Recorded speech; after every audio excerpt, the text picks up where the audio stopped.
Today we're going to do a topical review. Now, I know last time we did section 7.1 through 7.4. Well, this time we're going to go 7.4 through 7.7. So there's going to be a little bit of overlap between these two exams. Alright, well let's get started with this review.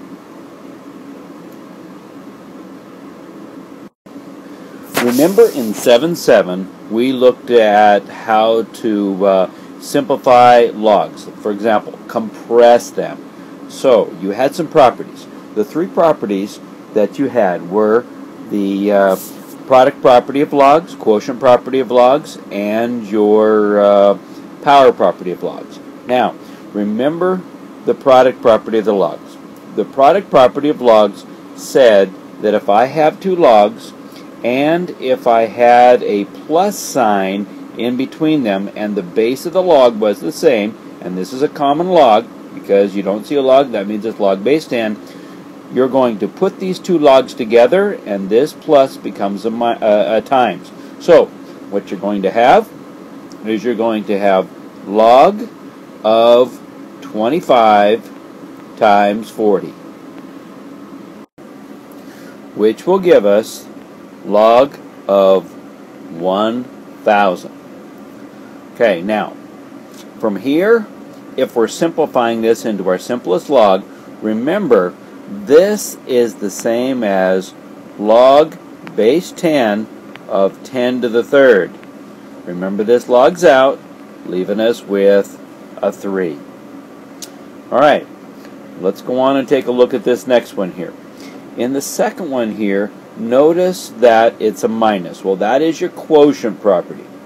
And when you're using the quotient property, again, remember, you want these, because of this minus, you want to see one log there. So what's this going to be? Well, yes, it's going to be log base 5 of 125 divided by 5. Now, 125 divided by 5 is going to be a 5. And remember, that's 5 to the first. And again, this logs out, leaving us with 1. Alright, let's go down and now remember, there is one more property.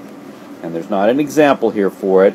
But let's say that I were to give you log base 2 of, say 3 to the second power. Well, that one there, remember, you can take this power right here and you can pull it out front. Okay, so that one would leave us 2 times the log base 2 of 3. Alright, now, real good question here.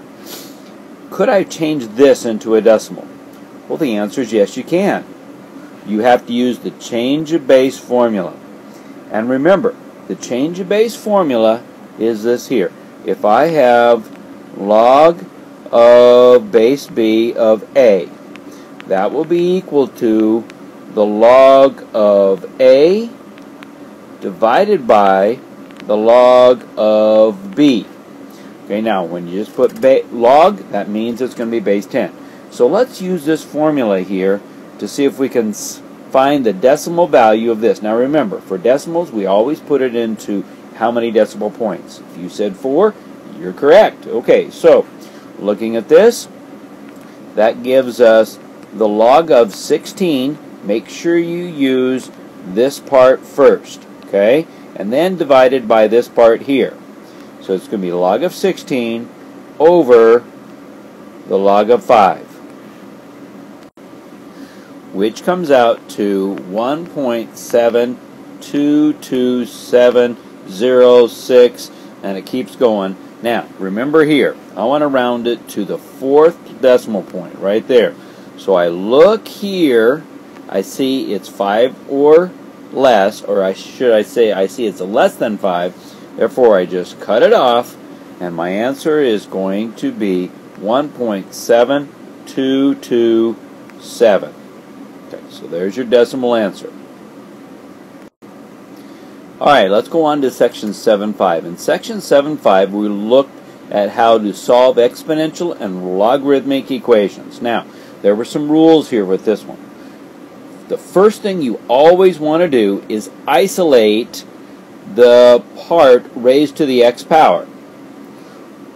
Or if it has a log, you isolate the log. Now, what does this mean?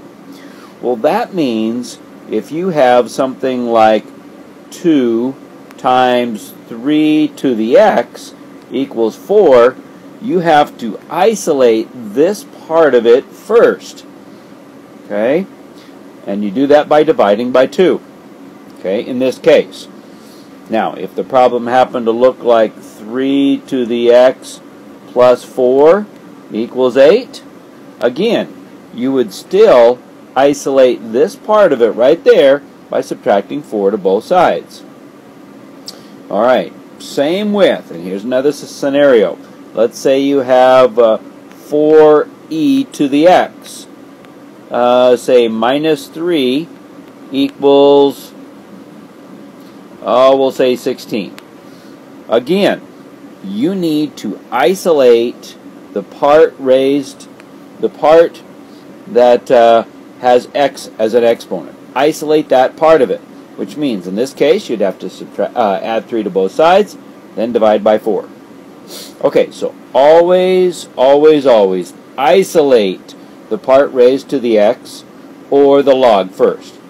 Then after you isolate it, then you're going to ask yourself, do you see a log? If you don't, you're going to put it in. If you do, then you're going to take it out. Okay, so let's walk through these two examples here.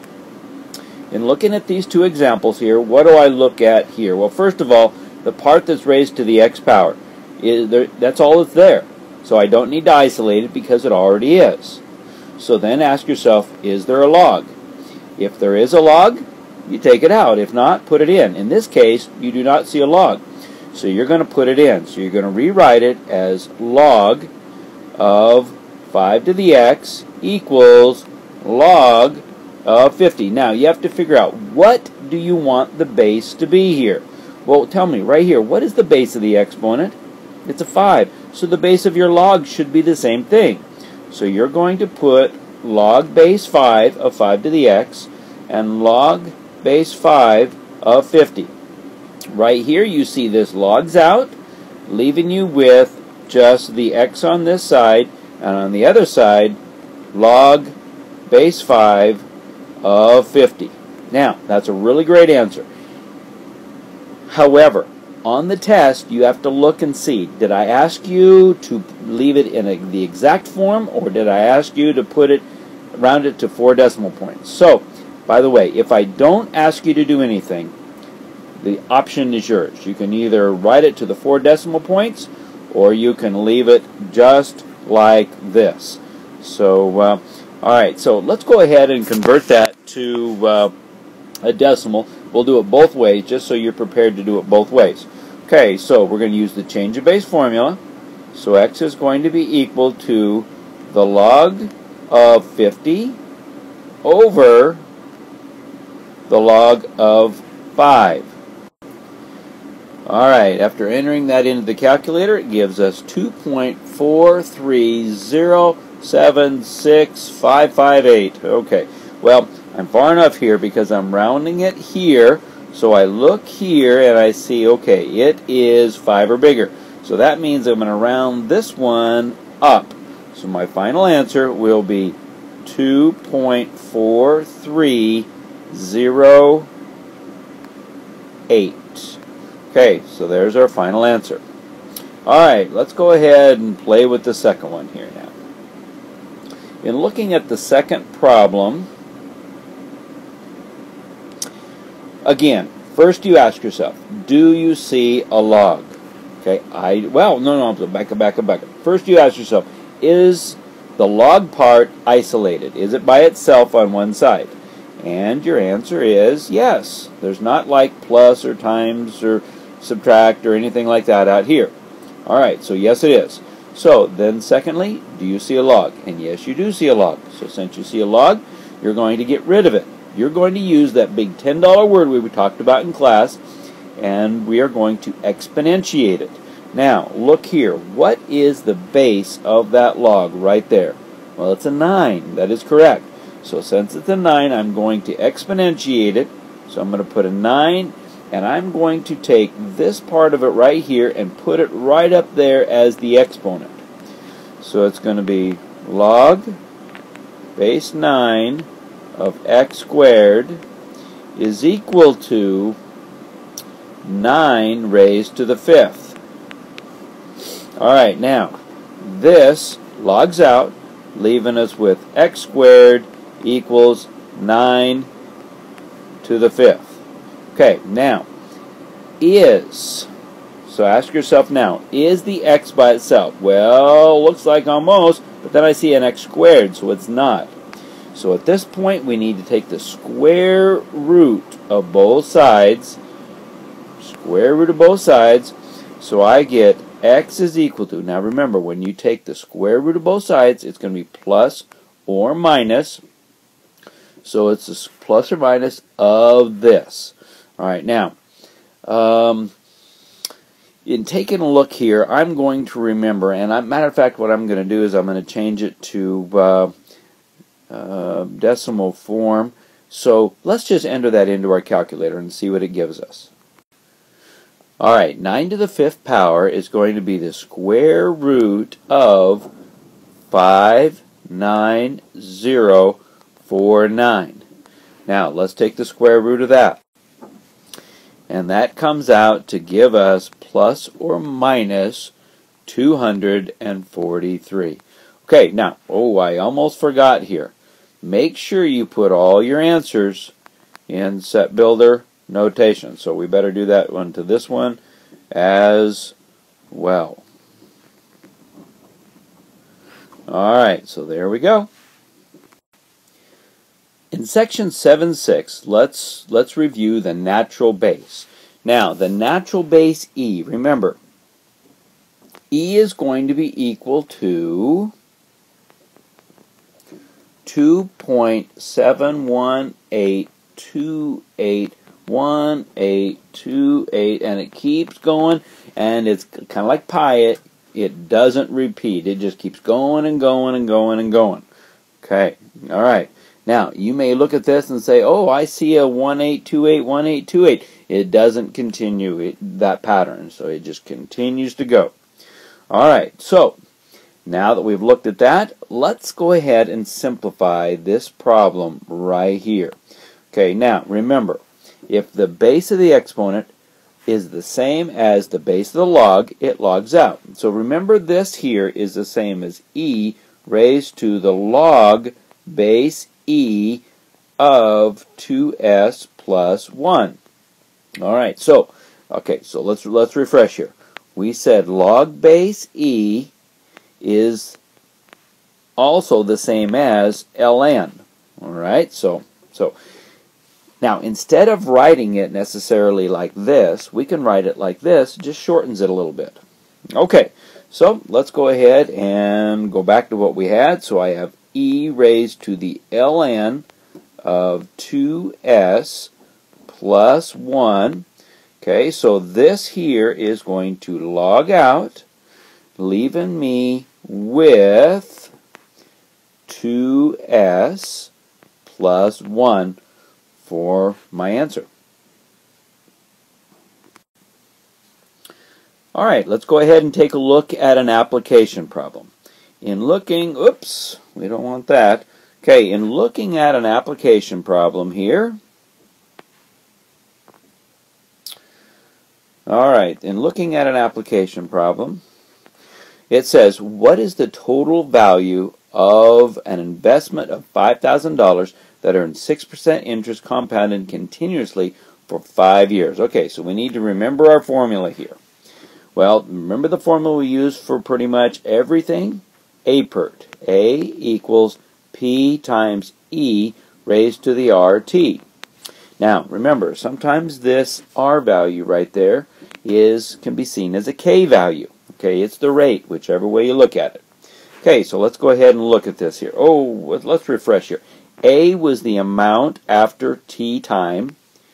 P was the original amount. E is 2.718. R is your rate, and T is your time in years. All right, so let's see if we can decide what's what here. It says in the total value of an investment of $5,000. Okay, so this is your P because you invested $5,000.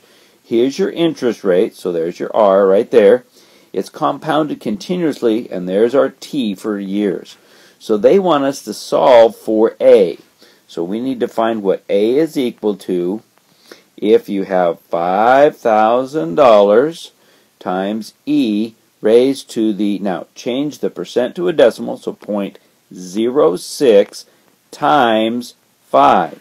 Now, take your calculator, enter that in. Okay, go ahead and pause the video and you enter it in to see if you agree with what I get. Okay, you got your answer already? Alright, boy, this is what I came up with. A is equal to 6749.294038. Alright, now, since we're talking money, I'm going to go ahead and now normally we'd round it to the 4th decimal point, so we'd cut it off right there. Okay, but because this is money, we're going to round it to the nearest penny. Okay, so our answer is after 5 years, the investment is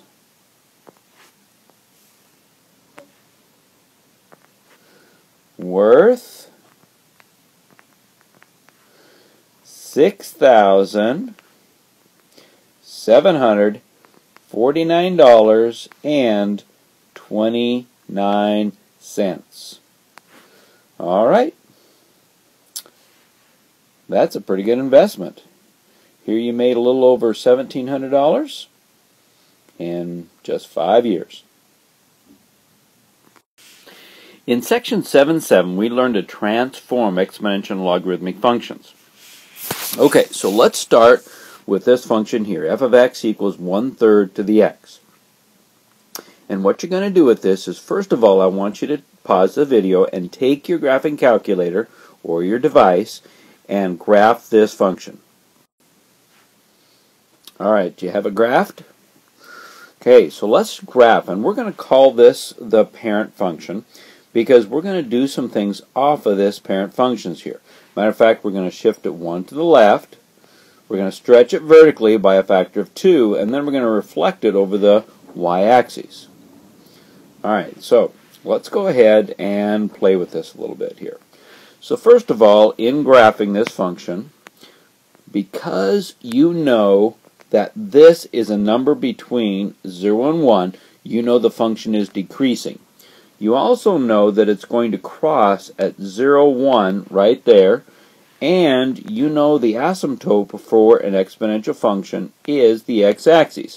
So it's going to go just like this, and the function is going to look something like this.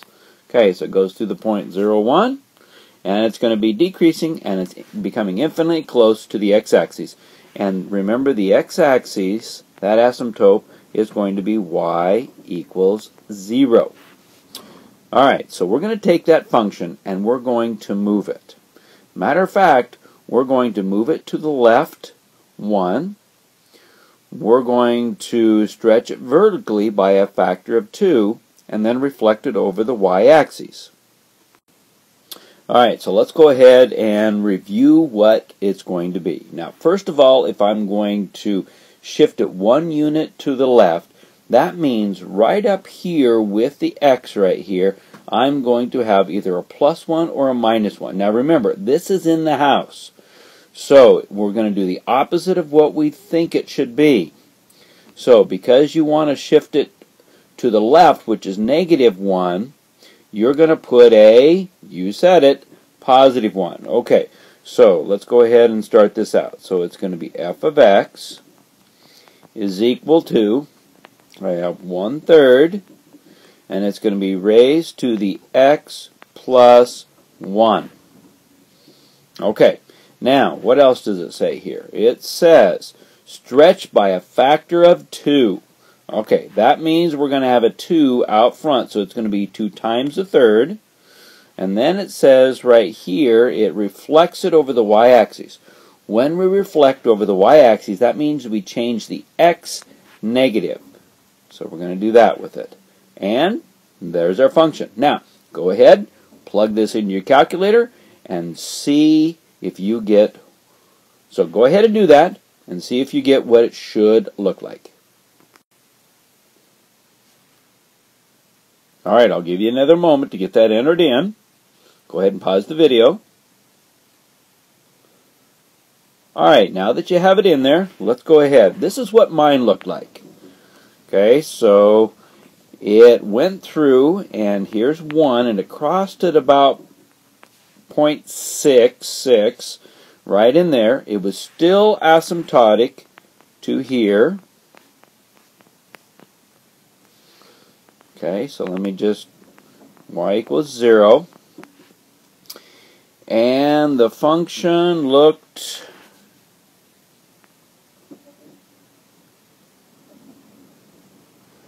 like that.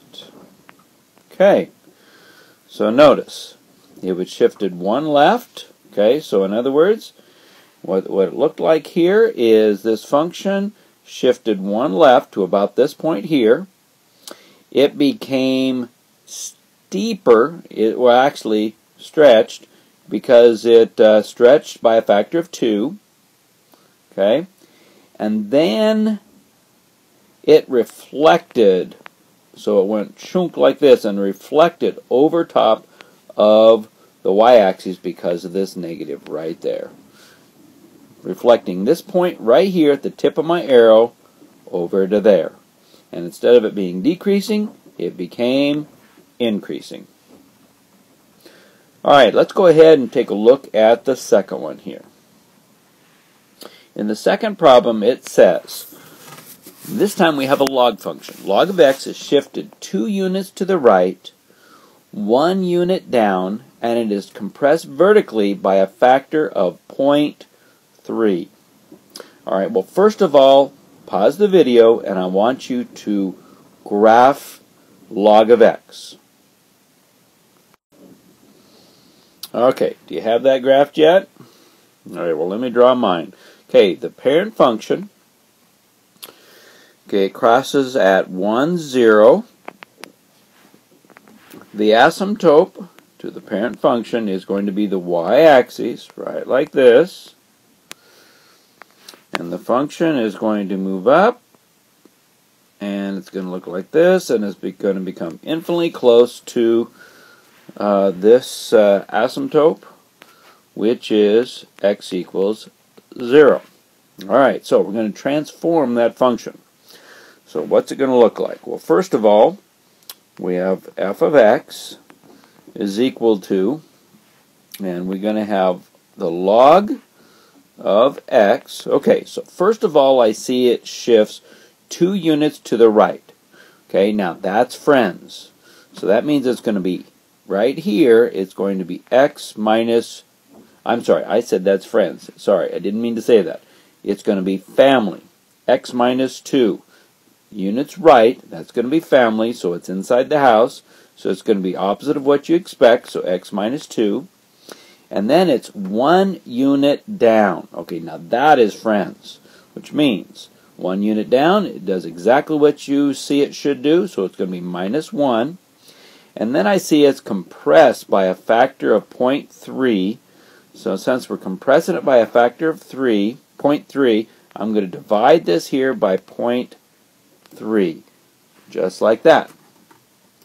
Okay, so there it is. Now, go ahead and pause the video and graph this, and then we'll look to see what it will look like. Alright, you got it graphed? Alright, let's graph this. Okay, so first of all, I see it's moved 2 units to the right and 1 unit down. Okay, so that asymptote, you would think, would shift 2 units to the right, 1 unit down, but then because of the compressed vertical by a factor of 0.3, it turns out that when you zoom in on that graph, that asymptote is going to be in at about 0.6. So your asymptote is going to be right here, about 0.6, and it's going to cross the x-axis at about 3.6, right there, 3.6. So it's going to look something like that. Okay, kind of a strange looking graph, but that's pretty much what it looks like. And remember, it becomes infinitely close to the asymptote. Okay, so this is going to be x equals 0.6. All right, that does it for this section. Okay, folks, that's going to wrap it up for this review. Those are the topics that your test is going to be on. So next time in class, we're going to get out some problems, get out the whiteboards, and we are going to practice to get you ready for the test. And then, remember, as homework, we're going to send you home with a review to play with, and then we're going to take a test in 2 class periods. All right, well, guys, that's a wrap. I'll see you in class.